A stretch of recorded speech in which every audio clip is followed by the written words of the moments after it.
Ciao, homie.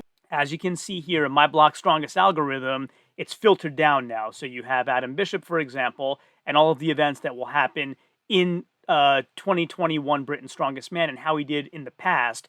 And then you'll have a strength rating, and again, that's calculated by points earned out of possible points for that particular event at that show. So then you have Adam Supery in 2017 Britain's Strongest Man, 2018 Britain's Strongest Man. I have his loading race in 3 different Britons.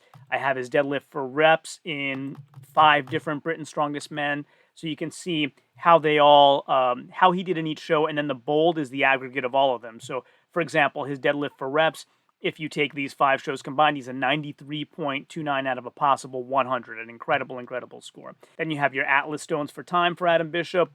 Those of you who saw my original video will immediately notice this value of 80.14 being far better than what I had for him first time around. So we'll see how the predictions pan out. And then we have Graham Hicks here. And then you have Atlas Stones for time, 65.74. Again, just taking the aggregate of Britain's and UK's competitions only. Tom Stoltman, Atlas Stones for Tom, again, virtually unbeatable there, 96.97 there if you count 3 different Britain's Strongest Man.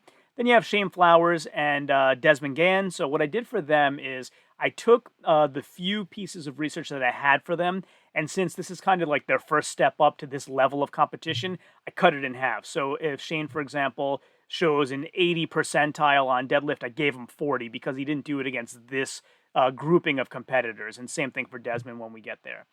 Mark Felix was 83.83 for super yoke at the 1 Britons that I had for him. Loading race, 49.68, and again, these are out of 100 ratings. Dumbbell press for reps, not Mark's forte, so he had a 0 at an Arnold UK.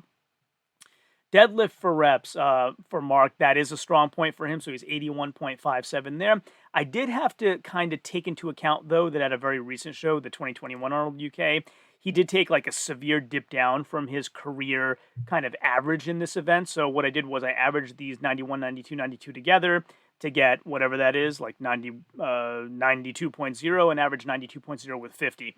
And then I got his overall rating there, just to kind of take into account that maybe the trending isn't necessarily static anymore.